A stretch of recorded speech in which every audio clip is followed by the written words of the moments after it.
Avant de débuter, sachez qu'il y a déjà sur cette chaîne le descriptif du produit. Des AirPods 3, il y a eu en effet après la keynote une petite vidéo comme ça improvisée dans laquelle vous avez plein de trucs. Mais maintenant c'est le test.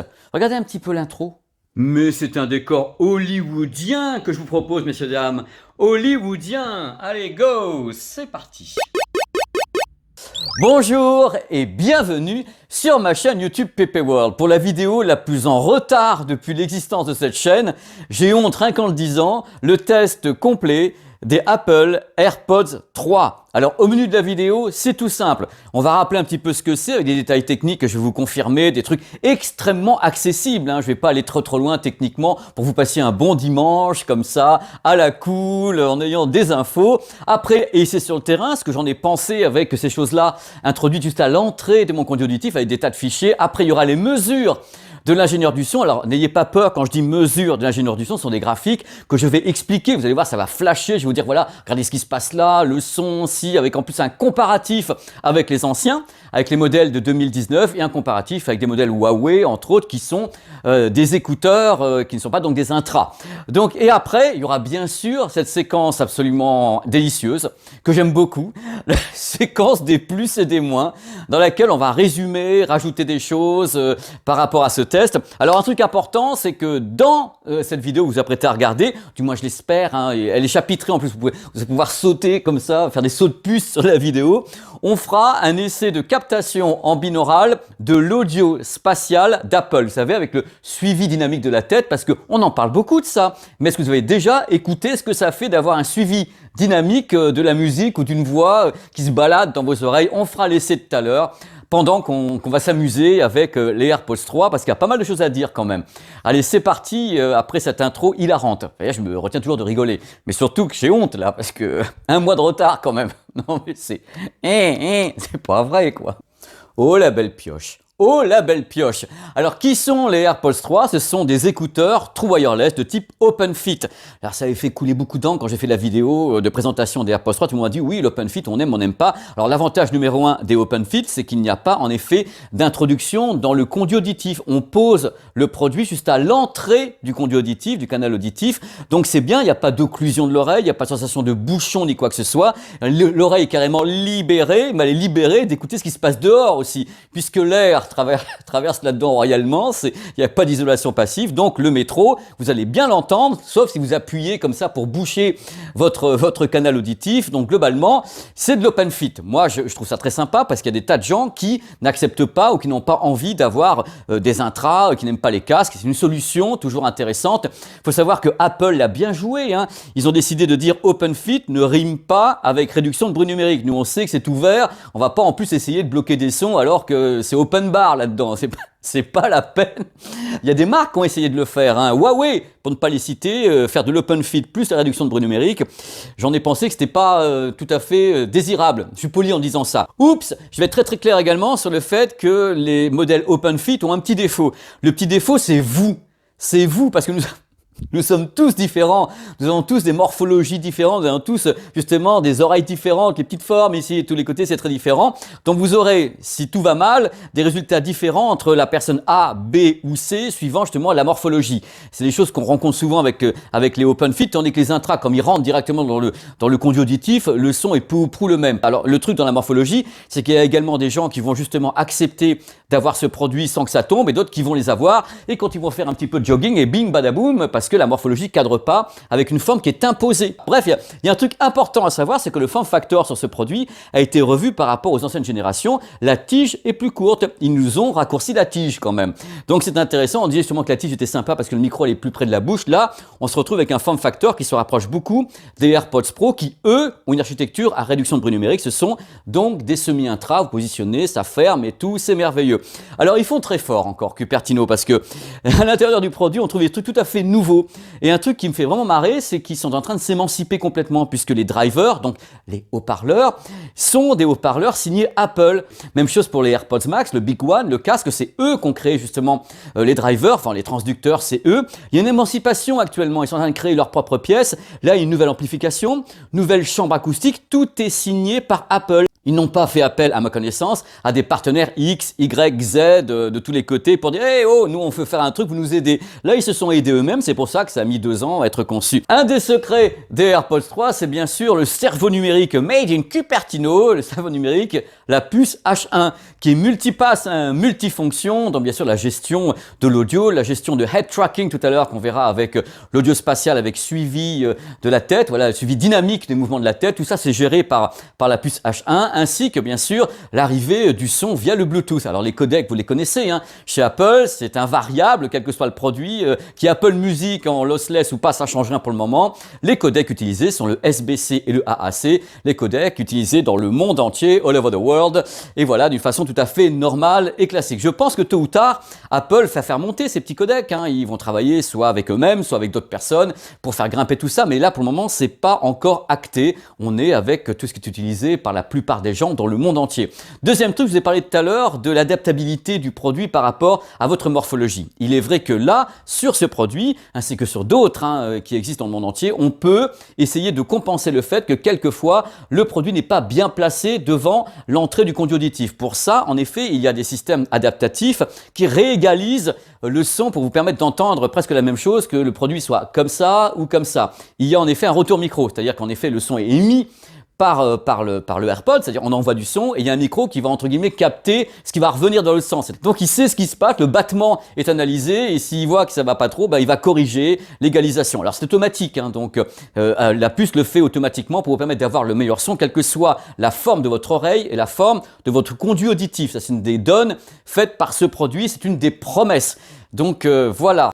J'ai tellement de trucs à vous dire, je suis super content. Alors, faut savoir, et vous allez me dire, mais Pépé, c'est une lapalissade qui est indigne de toi. Mais oui, oui, j'assume, c'est vraiment un produit qui a été parfaitement créé, presque exclusivement pour l'écosystème Apple. On peut connecter les AirPods 3 à Android, vous allez avoir du son, mais vous avez tellement de fonctions que vous n'avez plus, que vous n'aurez pas envie de recommencer, parce qu'il y a plein de trucs quand même. Il y a commencé par la reconnaissance immédiate, quand vous ouvrez le boîtier justement des AirPods 3, il y a directement ça pop-up, vous n'avez plus qu'à donner un nom à votre produit, ça va hyper vite. Si vous voulez régler un égaliseur, vous pouvez le faire au niveau également de iOS ou macOS, vous avez comme ça 25 ou 26 pré-réglages de son avec plus de graves, plus d'aigus, un mode voix, musique, guitare. Vous pouvez donc faire vos pré-réglages sans aucun problème. Il y a un capteur de proximité qui sait faire la différence entre la peau ou un bureau. On peut partager l'audio avec une seconde paire d'AirPods et attention concernant l'appairage, ce n'est pas vraiment du multipoint chez Apple, c'est autre chose. C'est un suivi de l'appairage d'un produit à l'autre enregistré sur le même compte iCloud. Il peut y avoir des petits bugs comme ça, mais ce n'est pas vraiment ce qu'on appelle le multipoint. Le vrai multipoint, ça serait avec n'importe quel autre produit qu'on pourrait appairer comme ça à toute vitesse. Là, c'est uniquement dans l'écosystème Apple. Parmi les points importants qui sont désormais sur ce produit, le mode de localisation des AirPods, super important. Et secondo, IPX4. Ça résiste, ces petites choses-là résistent à l'humidité, à la transpiration, aux éclaboussures. Faut pas les immerger dans la piscine, hein, mais ça résiste. En effet, que ce soit du footing, il va pleuvoir un petit peu, ça peut résister. Et ça, c'est bien. Dring, dring, captation des voix. 2 micros avec bien sûr derrière la puce H1 qui bosse comme une malade pour essayer justement de réduire les sons ambiants, envoisinants, parce que c'est facile entre guillemets d'avoir une captation de micro dans un endroit très très calme, mais par contre au beau milieu d'une gare ou dans la rue, là c'est beaucoup plus compliqué. On verra tout à l'heure s'il s'en sort ou pas. C'est toujours une épreuve pour tous les fabricants. Tant qu'on n'aura pas un truc avec la tige qui arrive devant ta bouche avec le micro qui est là, c'est toujours très compliqué. Il faut faire entrer en piste des algorithmes qui essayent de détecter ta voix, de la maintenir pendant qu'autour ils essayent de bousiller tout ce qui est autour. C'est compliqué, hein. Vous vous rendez pas compte. C'est vraiment un challenge. Est-ce qu'il est relevé? Mais on fait fort du côté de Cupertino, on fait fort sur l'autonomie, 6 heures d'autonomie annoncée pour les AirPods 3 et le boîtier qui est ici, un boîtier qui est plus petit, hein, une forme ramassée parce que les tiges sont plus petites, le boîtier autorise 4 recharges. Il est filaire ou non filaire, compatible MagSafe. Et voici les résultats sur le terrain. Alors, je connais bien les AirPods, les précédents, ceux de 2019, je connaissais bien les premiers aussi, je connais bien les Pro, le Max, et en effet, le produit, sachez, malheureusement pour les gens qui auraient celui de 2019, il y a une vraie évolution côté audio. On sent que l'arrivée de drivers, enfin de haut-parleurs réalisés par Apple, la nouvelle amplification, la nouvelle architecture acoustique, puisque le produit est différent dans son form factor, on sent que ça a apporté des choses. Alors le truc, c'est qu'ils ne sont pas tombés dans un piège. Moi, je m'attendais qu'ils... Le mec, bien dégueu. Je m'attendais à ce qu'il tombe dans un piège, le piège de la facilité. Et pourquoi? Parce qu'en général, quand on a des open fit, on sait qu'il faut compenser la perte des fréquences qui s'évaporent. C'est-à-dire qu'on ne fait que poser ici et on se dit, bon, étant donné que ça ferme pas, on va essayer de pousser un petit peu sur le grave à fond, on va essayer de pousser un petit peu sur le médium, pousser un petit peu sur l'aigu de façon anarchique, comme le font d'autres marques, parce que je suis franc avec vous, hein, le modèle Huawei qu'on avait testé, il foutait du grave de tous les côtés pour compenser le fait que c'est de l'open fit. Eh bien, eux, non. Ils sont restés dans les cordes, ils sont restés dans les clous. On a en effet un graphe qui est très soutenu, mais qui n'en fait pas trop. Je m'attendais à ce qu'il pousse un petit peu le truc. Non, c'est très très léger. Ça peut être une qualité ou un défaut. Vous voyez actuellement sur les courbes de l'ingénieur du son. Donc en effet, on a un graphe qui est soutenu, qui est ferme, mais qui ne va pas envahir le reste. C'est-à-dire que le problème quand il y a beaucoup de graves qui sortent de ce type de produit ou de n'importe quoi, c'est que le grave prend le dessus. Et dans ce cas-là, le médium se fait la malle, l'aigu se demande ce qu'il fait là et ça devient l'anarchie la plus totale. Là, pas du tout. On a un son qui, globalement, est assez équilibré. C'était quand même une surprise. Je m'attendais à quelque chose de plus whoop. Mais non, ils sont restés vraiment dans les cordes. Donc, si vous aimez le grave, vous en aurez. Vous attendez pas à un truc de ouf. Hein. Ça va pas tabasser monstrueusement, à moins d'appuyer peut-être à fond et d'avoir comme ça le tympan entièrement obstrué. Vous allez avoir une sensation de grave plus présent à l'intérieur de votre conduit. Mais globalement, regardez la courbe. On a un grave qui se tient, qui n'est pas expansif à fond. Alors du coup, qu'est-ce qu'ils ont fait ? Ils ont par contre essayé de pousser sur le médium. Alors le médium, c'est les voix, la plupart des instruments. Donc le médium permet une excellente intelligibilité des voix. C'est-à-dire les chanteurs ou quelqu'un qui est au téléphone, et vous allez entendre vachement bien parce que cette partie-là est relevée. Parce que c'est un des défauts également de l'open fit, c'est que tout s'évapore un petit peu quelquefois et on essaie de rattraper les fréquences perdues et on pousse un petit peu le médium. Eux, ils l'ont fait, ce n'est pas anarchique, mais on sent immédiatement que le médium est là, il est poussé. Donc vous avez un grave qui se tient, qui est pas monstrueux, un médium qui est mis en avant, donc les voix et les instruments, avec quelquefois une tendance à être un petit peu criard si le son est pas bon à la base de votre source, et l'aigu est relevé. Mais l'aigu est relevé, mais il est plus précis que sur le précédent modèle, 2019, ils ont retravaillé l'aigu pour qu'on ait un peu plus de définition, on ait un peu plus de détails. Attention, hein, c'est pas le meilleur son du monde, parce que je pense que, je vais être franc avec vous, vous allez peut-être mal le prendre, mais vous connaissez ma franchise, je pense qu'avec un modèle open fit, c'est très compliqué d'avoir un son extrêmement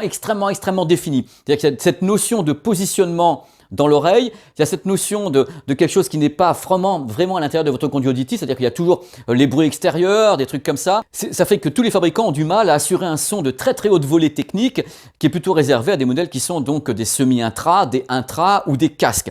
Mais là, c'est quand même un des meilleurs sons que j'ai entendu sur des modèles open fit puisqu'ils ont justement évité les écueils et en plus, c'est meilleur que la génération 2019. Attention, le gap, il n'est pas là, hein. Ne faites pas dire ce que j'ai pas dit. C'est meilleur, mais c'est pas, ouais, regardez les courbes à l'écran encore, c'est pas, oh là là, je reconnais plus rien. Si, vous allez reconnaître. Mais ils ont ajusté, ils ont compensé, ils ont mieux pensé le truc. Bien sûr, si votre source n'est pas bonne, on va vite arriver à des notions de sibilance, c'est-à-dire que le S va siffler parce qu'il y a une imprécision dans l'aigu qui fait qu'on a des notions un petit peu de S qui siffle, une imprécision dans l'aigu qui est là hein, sur ce produit. Et le médium peut devenir vite criard si votre source n'est pas bonne. C'est un produit qui va dans la lignée du précédent et qui met son petit level up.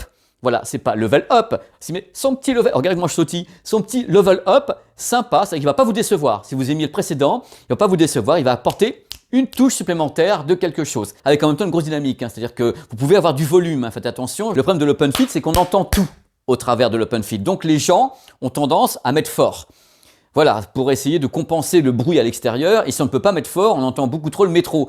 Donc les marques ont tendance à pousser un petit peu quelquefois le volume sur les open fit, ce qu'ils ne font pas sur les intras avec réduction de bruit numérique, puisque justement, on est censé ne pas avoir le bruit à l'extérieur, les amis. Donc voilà, pour les oreilles, quelquefois, prenez pas mal mes propos, quelquefois pour les oreilles, il vaut mieux avoir justement des intras à réduction de bruit, parce qu'on est moins tenté de mettre fort. Et si vous le voulez bien, maintenant on va faire une petite expérience ensemble, on va écouter l'audio spatial avec la fonction head tracking, c'est-à-dire ce moment où quand vous bougez la tête, vous avez un suivi dynamique du mouvement de la tête pour être à l'intérieur de votre scène sonore. On va faire quelques petits extraits comme ça, rapidos, pour que vous sachiez également à quoi on a affaire, puisque c'est une des caractéristiques, c'est à l'envers, ah j'adore, c'est une des caractéristiques de ce produit, parce qu'il n'y avait pas ça sur les précédents, on ne pouvait pas comme ça avoir le head tracking.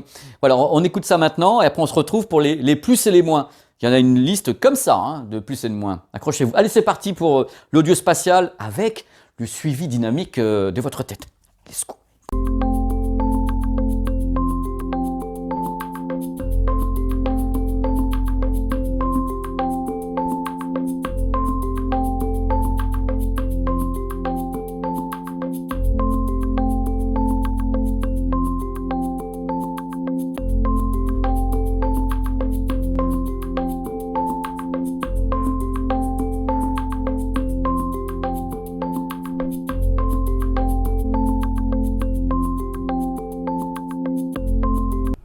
all this behind us and get out of this place.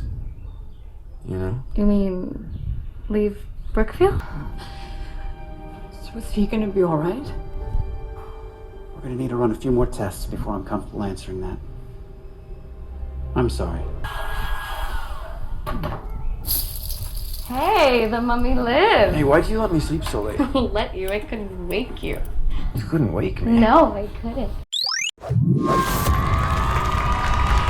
C'est dans la jungle que je commence la grande cérémonie des plus. Dans les plus, une avancée technique et technologique évidente entre ce modèle et ceux de 2019. Un son globalement convaincant compte tenu du fait qu'on a affaire à des open fit. Quand on écoute de la musique, le rendu des voix et des instruments est mis en avant, c'est très présent, donc c'est agréable. Une bonne captation des voix lors des appels téléphoniques, attention, s'il y a vraiment trop de bruit, ça va quand même un peu patauger. Mais globalement, je trouve que la captation est une des meilleures que j'ai entendues. Un aigu qui a été retravaillé par rapport à la version 2019. On sent que c'est un petit peu plus fin, même s'il reste des petits effets de temps en temps, de sibilance. L'avantage de l'open fit, il n'y a aucune occlusion de l'oreille, c'est-à-dire qu'on a l'oreille libérée. Utilisation en mono possible. Vous pouvez utiliser uniquement celui-ci et hop, l'autre dans la boîte. Même chose, celui-ci et l'autre dans la boîte. Vous pouvez partir, utilisation en mono séparé possible. À ma grande surprise, un rendu du graphe qui n'en fait pas trop, ils sont restés équilibrés, ils n'en ont pas rajouté de tous les côtés, donc c'est plutôt un rendu agréable. Ce n'est pas un produit boum boum. Voilà, faut le savoir. Le plus de la palissade de l'année, l'intégration parfaite dans l'écosystème Apple, il ne manquerait plus que ça. L'appairage immédiat, la présence du mode Spatial Audio avec le suivi dynamique de la tête, c'est un plus. N'importe comment, c'est optionnel. Donc si vous voulez pas du mode spatial, si vous voulez pas du head tracking, si vous voulez pas du Dolby Atmos, il faut déconnecter. C'est optionnel. Pas de prise de tête. Pas de ça entre nous. L'autonomie. Alors, ça a dépassé les 6 heures. Nous, ça a fait environ 7 heures, 7h15. Mais c'est incroyable pour une fois qu'un fabricant fait plus que ce qui est annoncé. En général, c'est pas moi, j'ai pas dit. On peut avoir une émulation d'une source stéréo en audio spatial avec celui de la tête. C'est-à-dire que vous avez écouté tout à l'heure un signal stéréo classique, vous pouvez bouger la tête et vous aurez le mouvement quand même. C'est un peu grossier, c'est-à-dire que c'est pas aussi bon qu'avec une vraie source, mais on peut émuler. Le confort, on les oublie. C'est tellement léger, c'est tellement pas intrusif qu'on les oublie ces produits. D'où l'idée d'avoir un mode pour les retrouver qui s'appelle Find My AirPods.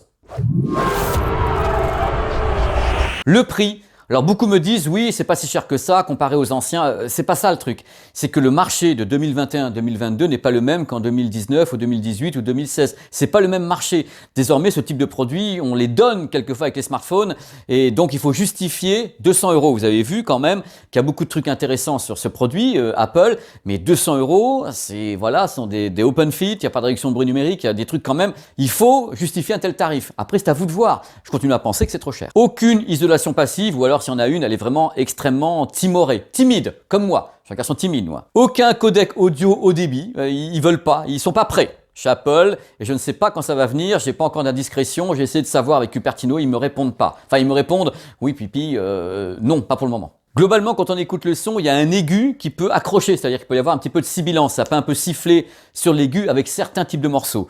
Globalement, voilà, c'est une petite imprécision qu'on retrouve souvent sur les produits, vous inquiétez pas, c'est pas que Apple. On aime ou on n'aime pas, mais il y a un manque de grave comparé à des modèles intra, notamment les AirPods Pro ou le Max qui ont plus de grave. Là, on sent qu'il y a un autre choix qui est fait par Apple. Je vous rappelle que si vous voulez régler le son, vous avez 25 ou 26 pré-réglages sur iOS ou macOS, donc plus de grave, plus d'aigu. Vous pouvez jouer avec, non pas un égaliseur, mais des modes pré-réglés. C'est important que je le rajoute. Sinon, vous me dites, oui, Pépé, tu connais rien. Ce qui est vrai. Un truc que je mets dans les moins, parce que pour moi c'est un moins, ce type de produit n'aura pas le même son sur la personne A, B, C ou D, malgré la compensation faite par Apple en disant on va compenser et autres, puisque ça dépendra beaucoup de la morphologie, c'est-à-dire la façon dont votre oreille, l'entrée du conduit auditif va accueillir l'écouteur, c'est-à-dire que soit c'est bien positionné, soit c'est mal positionné, c'est très compliqué. Donc c'est un petit peu aléatoire, si je puis dire. Vraiment, la qualité audio dépendra de X, Y, Z. C'est pour ça que nous, aux mesures, on a des machines qui ont analysé, qui ont fait les courbes, qui se fichent de la morphologie. Il y a une autre technique de captation, mais après, c'est au jugé. Ce qui est différent, en effet, d'un casque ou bien des intras, puisque l'intra, on a des embouts pour ajuster. Là, on a... et pas de touche de volume sur les tiges.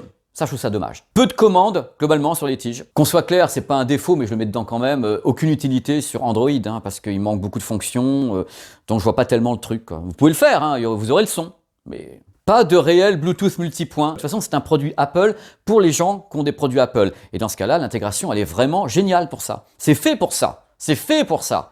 Je ne le répéterai pas une troisième fois, mais c'est fait pour ça. Je suis lourd parce que c'est la fin de la vidéo et je suis fatigué.